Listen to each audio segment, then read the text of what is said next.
राजनीति में वर्चस्व की लड़ाई कोई नई बात नहीं है, लेकिन छत्तीसगढ़ भारतीय जनता पार्टी में वर्चस्व की खुली लड़ाई कम ही देखने को मिलती है। लेकिन जिस तरह से बृजमोहन अग्रवाल को विष्णुदेव साय मंत्रिमंडल से अलग करने के बाद सांसद बनाया गया, उसके बाद बृजमोहन अग्रवाल लगातार पत्र लिखते रहे और उनके मुख्यमंत्री को लिखे हुए प्रायः सभी पत्र तुरंत मीडिया को भी मिल जाते रहे। लेकिन अब जमहूरी के नाम पर जिस तरह से शिक्षा मंत्री गजेंद्र यादव के समक्ष एक चुनौती बृजमोहन अग्रवाल की ओर से खड़ी की गई है, उसे लेकर राजनीतिक हलकों में एक अलग ही बहस छिड़ गई है। गौर करने वाली बात यह है, छत्तीसगढ़ में आने वाली 9 से 13 जनवरी तक राष्ट्रीय रोवर रेंजर जमहूरी का आयोजन बालोद में सुनिश्चित था, लेकिन सांसद बृजमोहन अग्रवाल ने खुद को भारत स्काउट गाइड का राज्य परिषद का अध्यक्ष बताते हुए आयोजन को एक तरफा स्थगित करने की घोषणा कर दी। जबकि ठीक इसके उलट राज्य के स्काउट गाइड के कमिश्नर इंद्रजीत सिंह खालसा ने बृजमोहन अग्रवाल की घोषणा को भ्रामक बताया। ऐसे में आप समझ सकते हैं मामला कितना गंभीर है। दरअसल होता यह है कि राज्य के शिक्षा मंत्री ही स्काउट गाइड की राज्य परिषद के पदेन अध्यक्ष होते हैं, जिसकी घोषणा गजेंद्र यादव के पक्ष में सचिव स्तर से दिसंबर में हो गई थी, लेकिन विधिवत नियुक्ति नहीं हुई थी। इसलिए बृजमोहन अग्रवाल को बालोद में जमहूरी के आयोजन को लेकर कड़ा ऐतराज करते हुए एक अलग से आपातकालीन बैठक बुलानी पड़ी, जहां उन्होंने एक तरफा घोषणा करते हुए साफ शब्दों में चेतावनी दे दी है कि 10 करोड़ की वित्तीय अनियमितता के कारण आयोजन को रद्द कर दिया गया है। इस आयोजन को नया रायपुर में होना था, परंतु गलत तरीके से बालोद में व्यवस्था की गई। यदि आयोजन होता है तो यह शिक्षा विभाग की जिम्मेदारी होगी। यानी बिना टेंडर के जिस तरह से तामझाम पूरा कर लिया गया था और बालोद में बड़े बड़े तंबू सजा दिए गए थे, डोम शेड बना दिए गए थे। कांग्रेस की ओर से दावा किया गया था कि टेंडर प्रक्रिया के पहले ही ये सारी व्यवस्था कर दी गई थी। भ्रष्टाचार जैसे नाजुक विषय पर कांग्रेस को भी मौका मिल गया। ईओडब्ल्यू, एसीबी और ईडी तक शिकायत की बातें उठने लगी।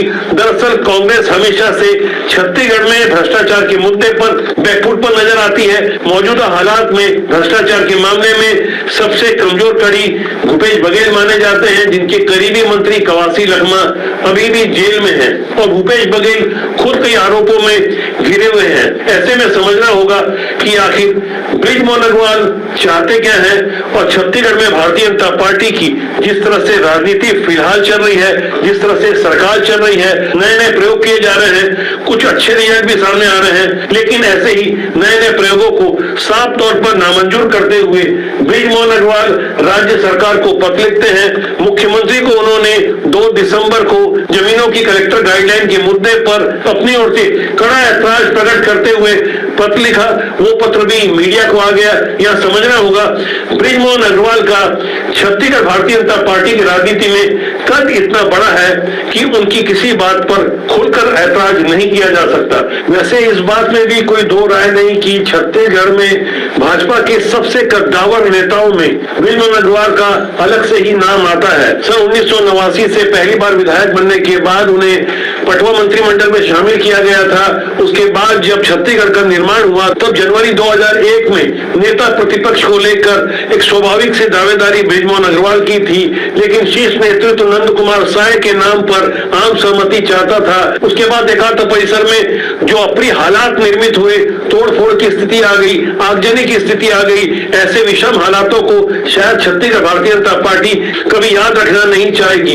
हालांकि उस घटना के बाद करीब 17 महीने तक बृजमोहन अग्रवाल पार्टी से निलंबित थे। बावजूद इसके छत्तीसगढ़ में भारतीय जनता पार्टी की राजनीति में बृजमोहन अग्रवाल हमेशा से अपरिहार्य बने हुए हैं। आज की तारीख में भी उनके कद और प्रभाव की अनदेखी नहीं की जा सकती। बृजमोहन अग्रवाल लगातार 8 बार रायपुर से निर्वाचित विधायक रहे हैं। मौजूदा समय में रायपुर लोकसभा के सांसद हैं और 5 बार मंत्री रहे हैं। ऐसे में गहराई से समझना होगा कि आखिर बृजमोहन अग्रवाल किन वजहों से नाखुश या कई बार साफ तौर पर नाराज नजर आते हैं। उसके कई कारण हो सकते हैं। बृजमोहन अग्रवाल से कांग्रेस के बड़े नेताओं के, खासकर भूपेश बघेल के गहरे संबंधों को लेकर भी राजनीतिक हलकों में अच्छी खासी चर्चा होती रहती है।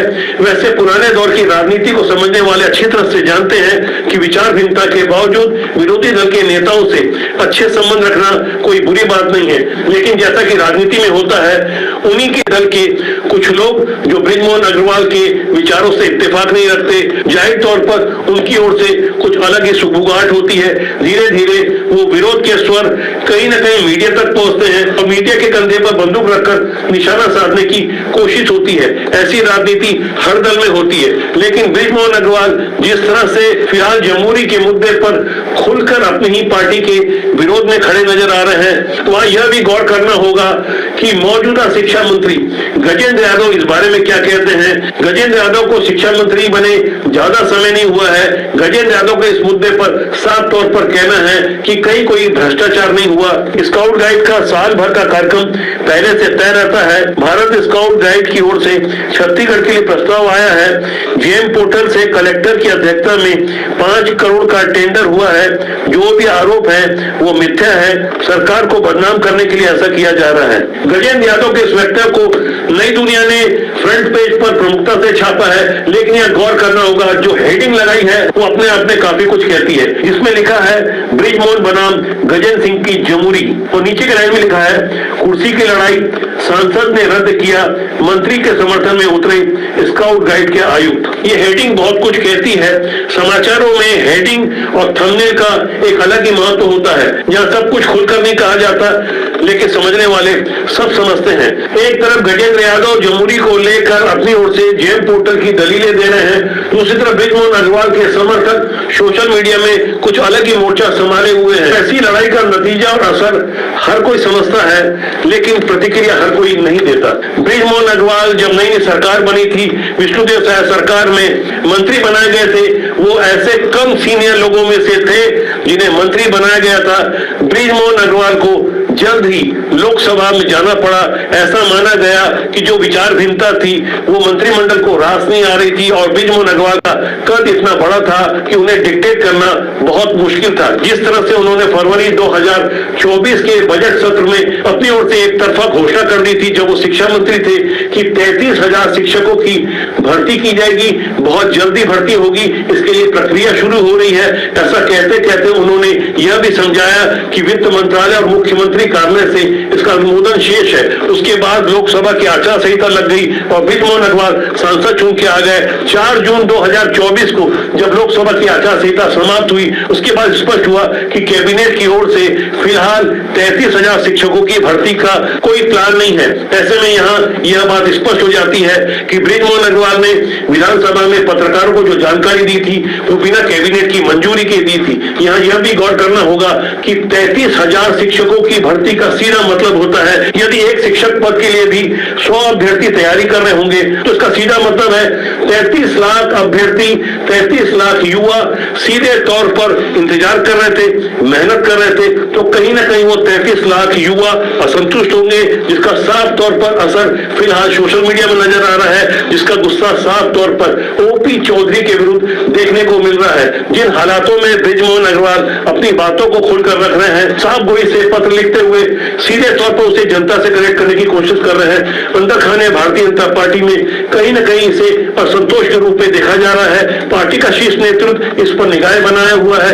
ऐसे में यहाँ समझने की कोशिश की जा रही है कि बृजमोहन अग्रवाल आखिर चाहते क्या है। वैसे बृजमोहन अग्रवाल अकेले सीनियर भाजपा के ऐसे नेता नहीं छत्तीसगढ़ में जो कहीं न कहीं लगातार असंतुष्ट नजर आ रहे हैं। विधानसभा के भीतर भी अजय चंद्राकर और धर्मलाल कौशिक जैसे कई कद्दावर नेता जिस तरह से अपने प्रश्नों की बौछार करते हुए सरकार को ही बैकफुट पर लाकर खड़ा करने की कोशिश करते हैं, ऐसा लगता है कि भारतीय जनता पार्टी के इन कद्दावर नेताओं को, जिन्हें मंत्रिमंडल में स्थान किन्हीं कारणों से नहीं मिला, रह रहकर उनका भी दर्द कहीं न कहीं साफ तौर पर नजर आता है। समझने वाले खूब समझते हैं।